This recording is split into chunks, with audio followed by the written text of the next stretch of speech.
Good morning, Peter Johnston, Ray White leaders, along with Bianca Budge.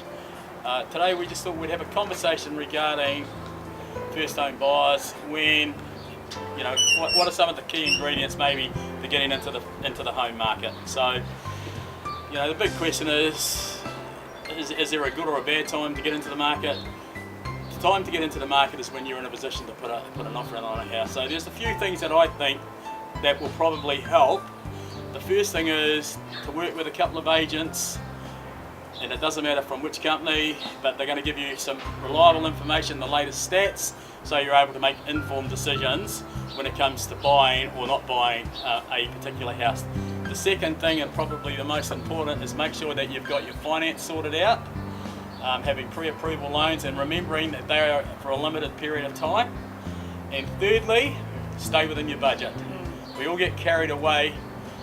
We go in there, we love the house, and we've got to have it, but it might be 100,000 more than we can afford, or 50,000, or whatever it is. But what that does is it makes your lifestyle change rapidly, and you're unable to do things. So buying a house shouldn't be the end of the world.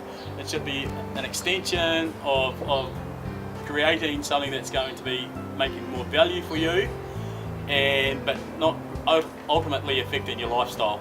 I know Bianca's got some thoughts on that, and what do you think, Bianca?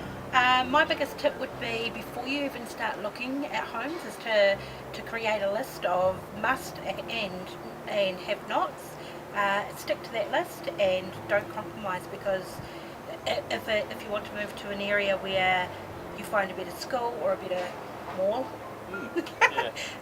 those are your must-haves. Don't compromise. It's your biggest asset.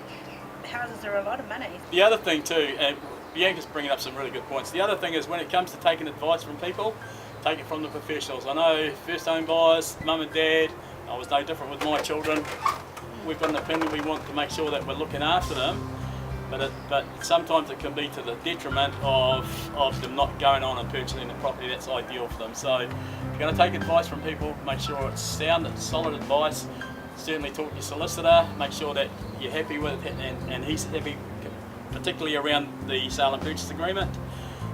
Make sure that you've got good, reliable builders that are making sure that the property is in good, sound condition. Because what you don't want to do is find out that you bought a magnificent home, but it's got some major structural damage, and it's too late because you've already bought it. So they're just a few thoughts from us. We'll talk to you next week about something else, but happy to talk to you at any time. So it's Peter Johnston and Bianca Budge from Ray White Leaders in Upper Hutt.